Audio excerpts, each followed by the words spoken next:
like technology. Are we on? Are we not on? Hey, everybody. One of those days. Hi, everyone. Welcome to Shockingly Delightful. Oh my gosh, my name is wrong. I'm Krista, despite what the little thing says here at the bottom. While I change that, Michelle, why don't you introduce yourself? I am Michelle Barone, and I am Moksha Grace Coaching, and I am a emotional liberation coach.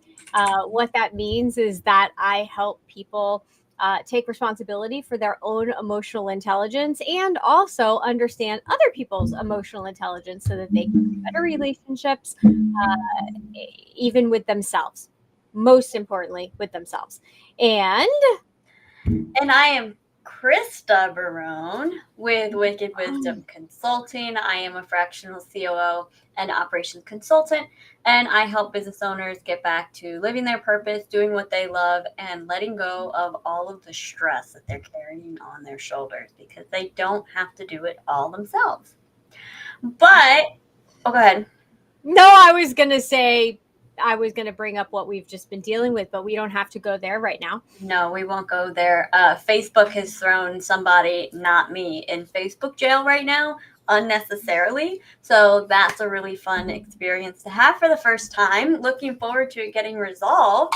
And I was going to say, and thankfully, I'm not doing it alone because it would be like me trying to figure it out. And let's put it this way. I had it handled before you even knew it was a problem. I know. That was so amazing. Yeah. So anyone that's trying to get a hold of me, you can find me lots of other ways. I know, right, Raymond? I do feel like a jailbird. Like part of me is like, oh, finally. I just want to know, like, why did our golden retriever puppy trigger, if that was your last post, so like why did that trigger the algorithm? But also, let's not talk about it too much because I don't want to get sent in jail either. Facebook, we love you. Please restore her account. Please. But anyway, today we are talking about, you've been pumped, pun intended, about today's Today you started singing, "Oh, pump the jam, pump it up" early this morning. So I'm excited to see where you want to take this conversation today.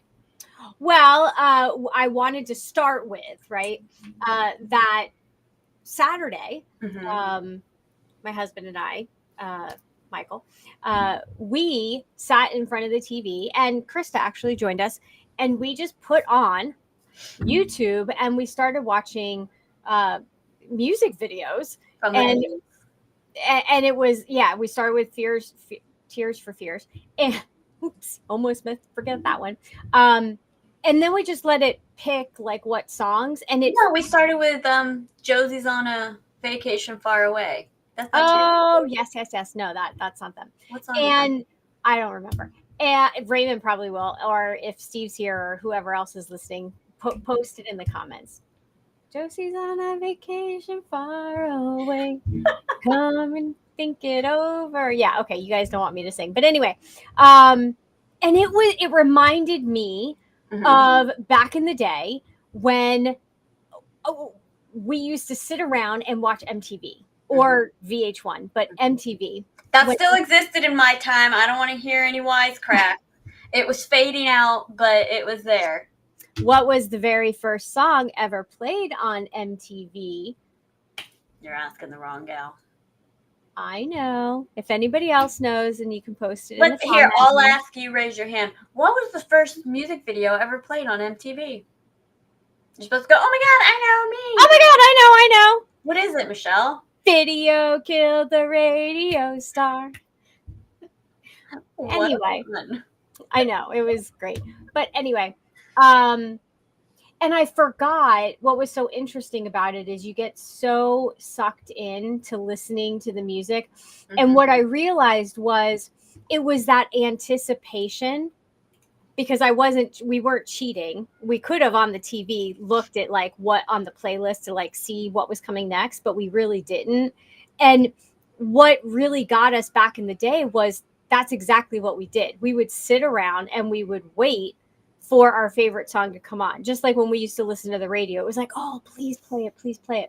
And it got me thinking about the universe, like what you put out is what you get back. And how many times did I call in a song or call in the perfect song, whether it was that I wanted to hear or that I needed to hear? Because how many times does that happen? Or you're thinking of somebody who maybe has passed over and their favorite song comes on. And so I think music is a gateway drug to so many other conversations. I was going to say, because what you just described, where my mind went was, oh, so this is part of the conditioning to get us less patient and having shorter spans of attention, is now everything's on demand. So we don't actually have to wait for anything, which then contradicts and harms our ability to manifest and attract things in, because we want things right this second. So very different avenues that our brains went in just then. Yeah. Well, but you're right. I mean, and because of what we've been dealing with for the last 30 minutes, that's, also with, technology and AI. And so, yeah, there is that. But I still think that no matter what, we still have the power and the energy to call in whatever it is that we need, whether it's something to hear or, like, who knew that listening to one song was going to lead us down to, hey, let's play the whole playlist. Yeah. And then that led to Sunday sitting by the pool and listening to an entire album of, yes, the Doobie Brothers, and then listening to it again, and then moving over to Crosby, Stills, and Nash, listening to that album, and then going to another album. And we used to listen to albums like over and over again because you wanted to learn the songs because you didn't have the lyrics right in front of you. And it was this realization of how calm things used to be, and how you gave yourself the time and the permission to just sit and listen. Well, I think that ties right back to even what I was saying of, it was a time where everything wasn't, hustle culture wasn't idolized like it is right now. Right. So you were able to just sit and listen to an album or listen to music videos, and there wasn't someone in the back of your head going, you should be working right now. You should be working on something. You need to be being productive. Why are you just sitting around? You're such a slob. You're such a this. You're such a that. Like that wasn't as prevalent as it is now. I mean, I'm not going to say that my mom or, somebody didn't. I'm saying in general, like it is now. Yes, I know. Michael McDonald is a national treasure. Okay, I get it. I remember now all of the songs that you guys were talking about. Who's Michael McDonald? He's the guy from the Doobie Brothers, because there's been this, I don't want to say a debate. It's not even a debate. Is it like anything with like Air Supply in The Wedding Date, where he's like, who's Air? Like it's like a running joke. No, well, thing? I was like Michael McDonald, like what? And then he's from the Doobie Brothers, but I know the Doobie Brothers. I don't know Michael McDonald. So I was like, Prince rules the world. And, because Prince does rule the world. And he's also a national treasure. Just saying.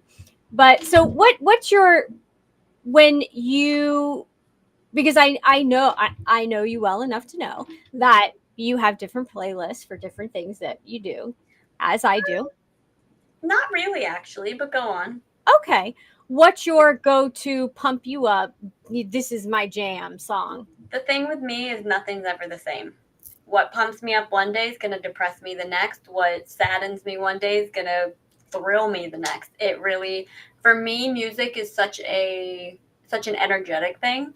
Where, I mean, and you know this, how many times have you put on a song and I'm like, oh my God, please change this. I can't deal with this right now. And you're like, what are you talking about? The lyrics are great. And I'm like, yeah, but it's not about the lyrics. It's about the energetic resonance of the song. And it is not a fit for where I am right now. Right. Because for me, especially because I have high frequency hearing loss because of the radiation I had as a kid. So for me, a song that I like, very rarely, unless for some miraculous reason I can actually understand the lyrics, music for me starts with a very much an energetic level, because I can't hear what anyone's saying anyway. in order for me to learn the lyrics of a song, I need to listen to it a million times so that my brain can figure out what's being said while also simultaneously looking up the lyrics and matching them together. Right. So for me, it's a very different experience than the average person because I'm focusing on the energy resonance that it's creating. And there's even some sad songs that I absolutely just fill me with joy because the energy of it, the underlying energy is absolutely beautiful. Yeah. Yeah. I agree. You, however, have specific playlists by mood, by location, by decade, by everything, which is very ironic considering I'm the one in a technical field and you're in more of an emotional field. So isn't that interesting how it's flip-flopped in something like music? Well, here's why it's perfect, because I'm also Aries, and when I want something, I want it, and I want it at my fingertips. So if I also, what is more right for Aries is that you jump like from flower to flower, so you need them easily accessible so that you can just jump in your chaoticness. Exactly, because there's a time for Crosby, Stills, and Nash, and there's a time for Luke Bryan, and there's a time for Falling in Reverse, and they're very different times. They're very different moods. That is awesome, Raymond. And now I don't drink and half the family doesn't drink, but we'll just drink a coffee or a fun beverage because that is hysterical. And I love that idea. Yeah. We definitely have to play that game. So Carrie Underwood, I love these names that you're coming out with. You're forgetting like all of your Joan Jett, Ren, Pink, Bon Jovi, Pink, Ludacris. Yeah. Yeah, Ludacris. I was just about to break out and move Flyleaf, get out of my way or whatever. Yeah, what's the one that Kara just got you the T-shirt for? That was Falling in Reverse. Falling in Reverse. I said that. All your jams. I said that number 2 or 3. See, the hearing, it's. But and here's the thing. I remember being a kid, and when I was in a mood and I needed to release some energy. So I was depressed, or the boy that I liked didn't like me back. I would put on The Rose and with Bette Midler, and I would play it over and over and over. I had the 9-inch, and I would just put it on replay, and I would sit in my room in the dark and just cry my eyes out, pining away over some who knows. And this was like middle school, right?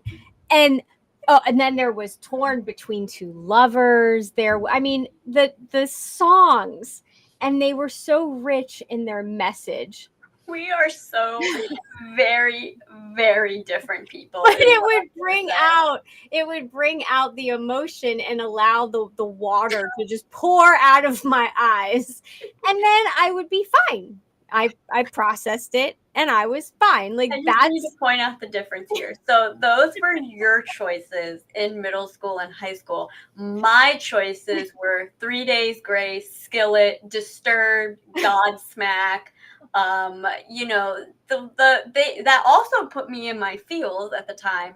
But very different emotions coming out of that music. Yeah. Well, okay. But in elementary school, I remember very distinctly one day at my great grandmother's house, I wanted to get in a really good mood. I was excited. I put on the Grease soundtrack, and I was on the bed like it was a stage, and I acted out like the entire movie, Grease Lightning, and doing the whole thing. And I just remember being in such a joyful mood. I don't know if the rest of the house was, but I was. Yeah. Whatever. I mean, it's hard to not be with the Grease soundtrack. That is one of the, greatest films ever made. Yeah. But it's one of the very, very, very few musicals that I love so dearly.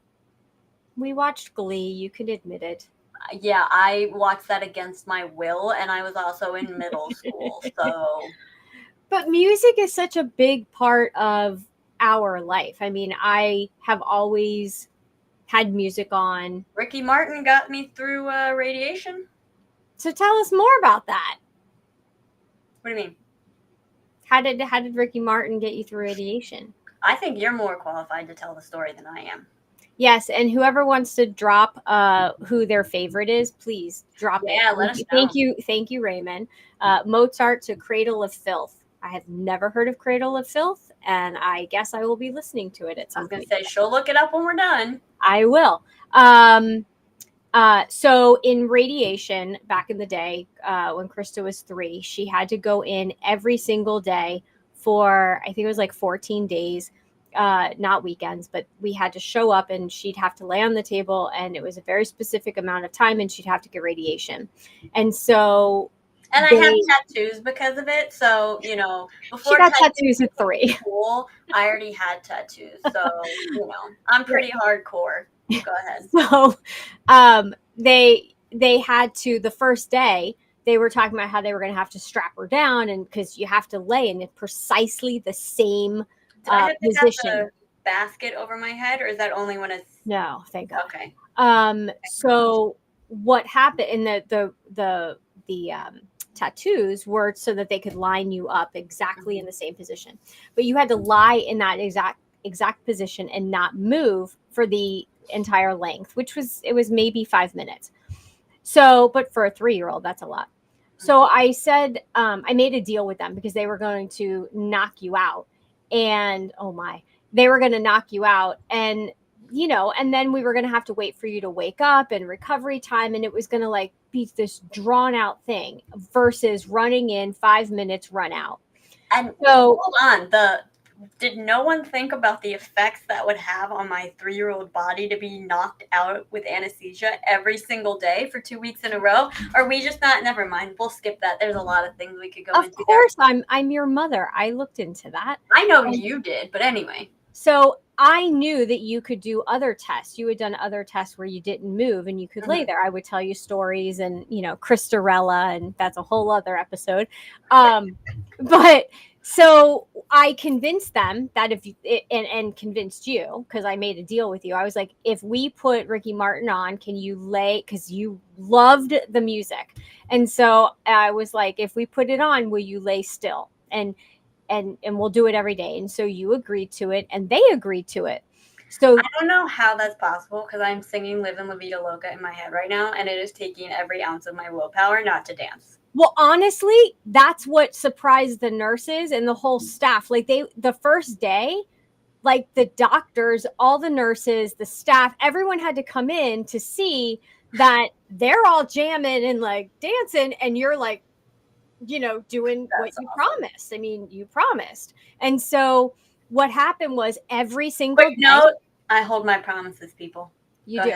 And so even back then. And so I would leave the CD there so that way they could have it. And as soon as they got you on the table, they would start it. And I think the second song is Shake Your Bon Bon. And so we would get through Living La Vida Loca, Shake Your Bon Bon, and then whatever, and just like a little bit of the third song, and then you were done. And so this happened every day for 2 weeks. Well, it turned out that the person after you came in, he must have come in early one day, never knew his name, but he must have come in early one day. And so the staff was, you know, they were talking about you and how just adorable and 3-year-old and Living La Vida Loca. And it ended up, he worked with Sony Records. And so he ended up, I'm going to try not to get emotional because it's such a sweet story. Ricky Martin was coming to town, and we wanted to take you. And this man showed up one day, and he brought these tickets to Ricky Martin. And it was just the sweetest thing. And he made everyone promise not to tell. They weren't allowed to tell us who he was. But he gave you tickets. He gave us like these great seats to Ricky Martin. No, we didn't get to meet him. That would have been even cooler. But and Jessica Simpson opened for him, which was hysterical. And your father got you a limo because he was like, my daughter, and I has to go to Ricky Martin like in class, and so in style. And it was just such a sweet thing. And whoever he is, and if anyone ever knew of him, or if you're watching and you know of this story, and you can get a message to him or his family, that was just, it still touches me, obviously. So Ricky Martin music has always been important. I mean, you were getting chemo and you were freaking singing uh you know Blues Clues Yeah. and dancing. So How does Blue's Clues connect to Ricky Martin? Or is it's just another?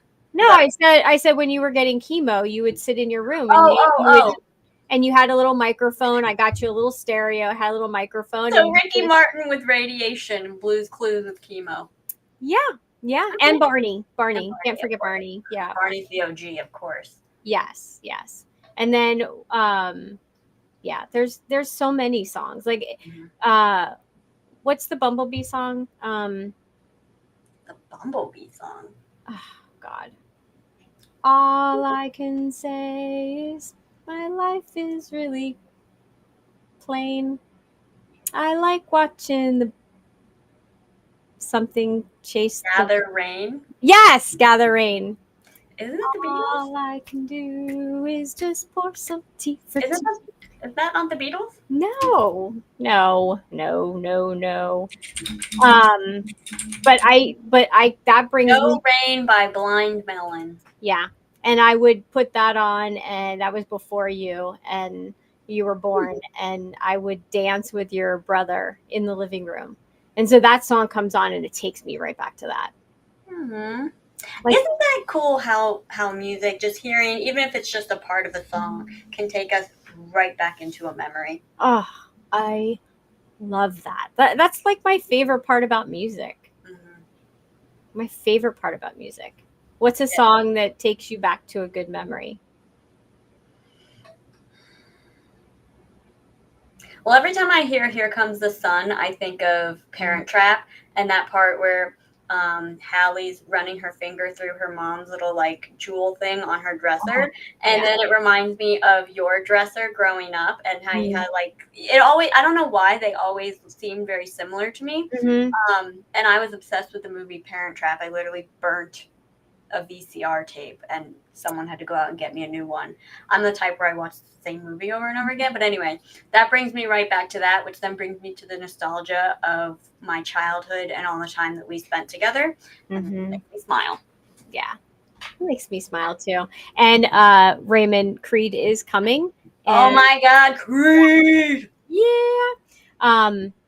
Yeah, music can get you through so much. Like when you're stressed, when you're having a test, when you're going through God, when I was having my my implants put in my to replace my molars, also long-term cancer effect.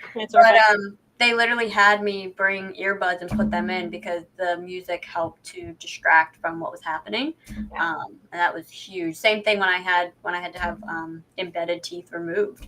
They played music, even though they do like a Twilight thing. They played music, and I remember at one point waking up from it and like tapping my fingers and like moving my hands. And I remember the doctor being like, "Oh, you like this song?" And I was like, "Yeah." And then I passed out again because I heard him go like, "Turn up the gas." Yes, we're hoping to see them once. I don't think we've ever seen them before. We've seen my dad sing them during karaoke when many times I was a kid. But yeah, many times. I do it now myself because Creed's top tier music.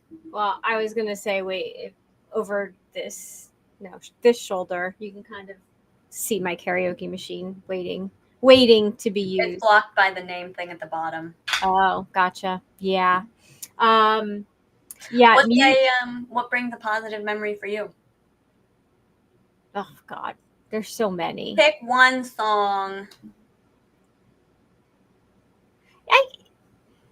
You can't pick pick one song. Okay. Pick one. I picked one. Okay, fine. Because it's happened every year of my life, or at least almost every year of my life, I would say when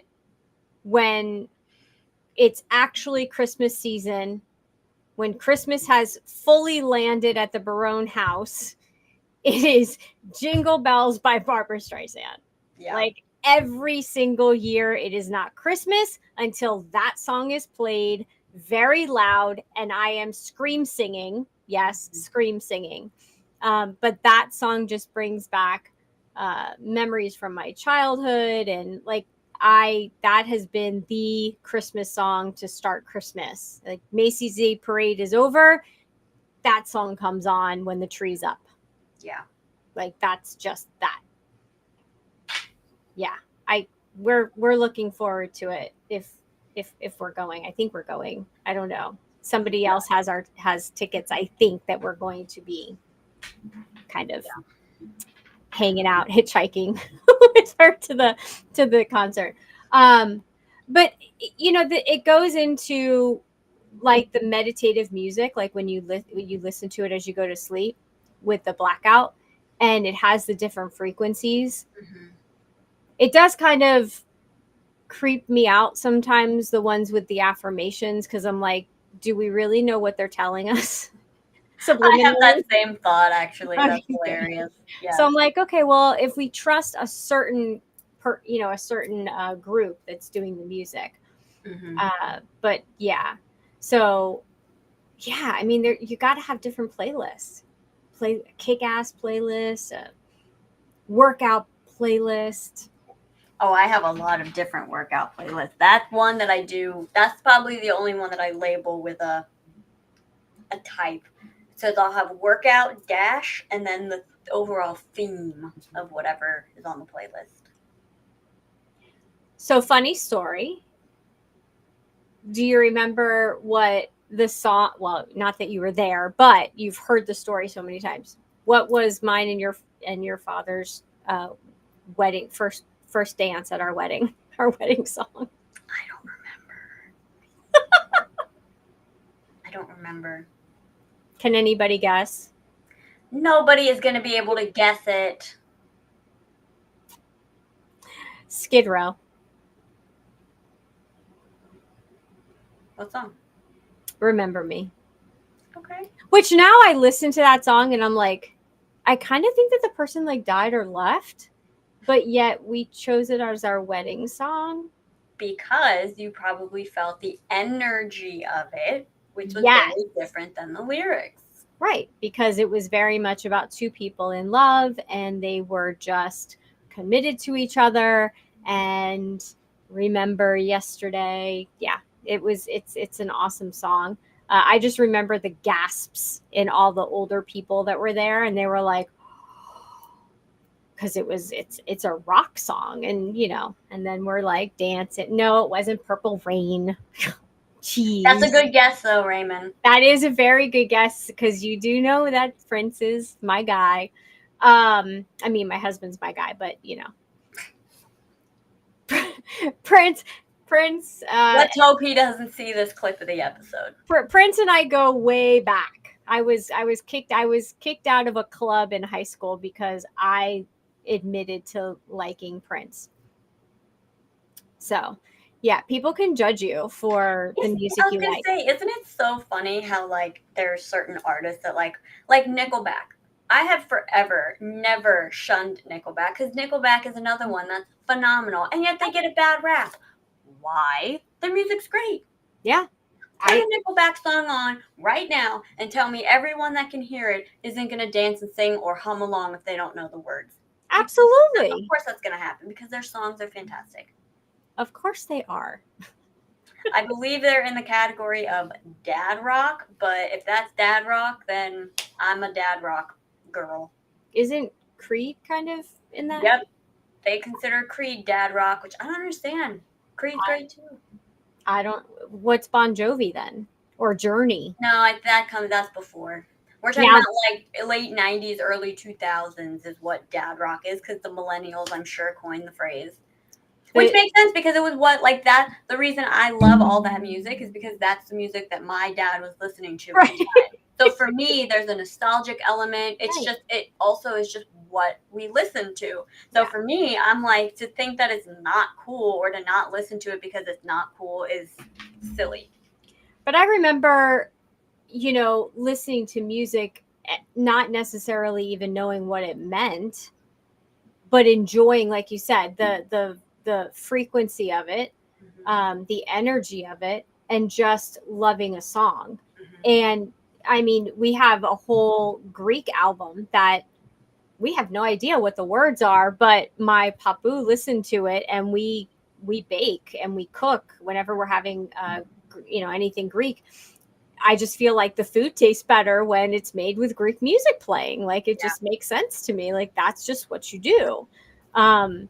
But music is just, it really is a gift. It's a melody.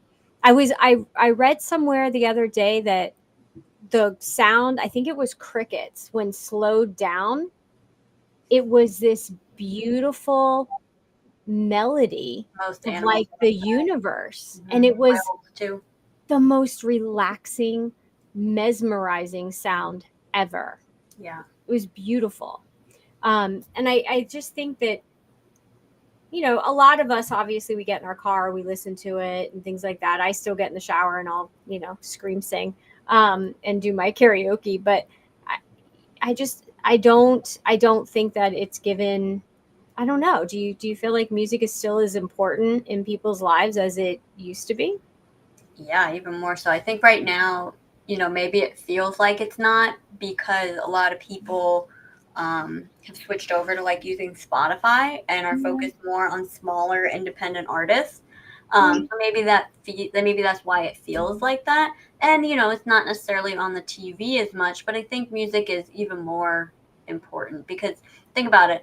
Every kid walking around in today's age, under the age of anywhere between 13 and 25 has got earbuds in everywhere they go, which Yeah, good point. freaks me out because how are you not wanting to hear your surroundings? But that's neither here nor there. Yeah. Um, the kids are constantly listening to music.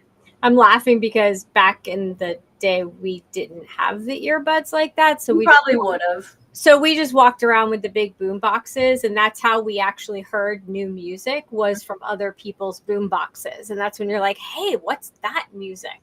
But the music also, when we were listening on Saturday with Tears for Fears and some of the other songs that came on, if you listen to the words, there were some that absolutely sound like they're talking about what's happening in the world today.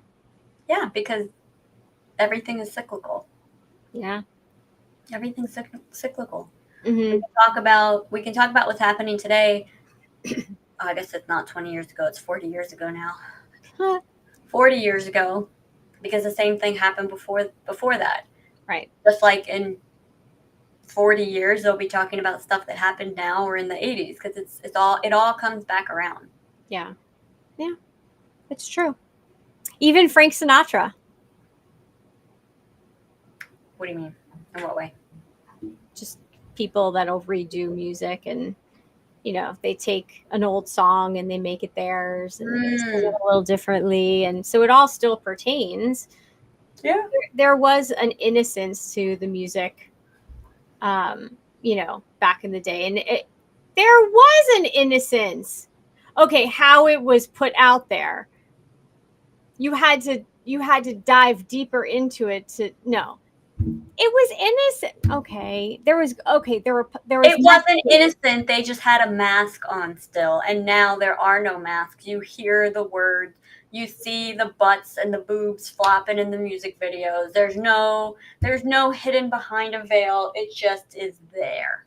But that's like saying that horror movies today are better than they were back in the day because you get to see all the blood, the guts, and the I never murder. said it was better. I just said that there's no difference in innocence. Okay, well, good point. So yeah, and I like meant the same things back in the day. That's true. No, you're right. I mean, yeah, Afternoon Delight, and people are now just singing about what they're doing during the afternoon delight. And they're just more direct about it.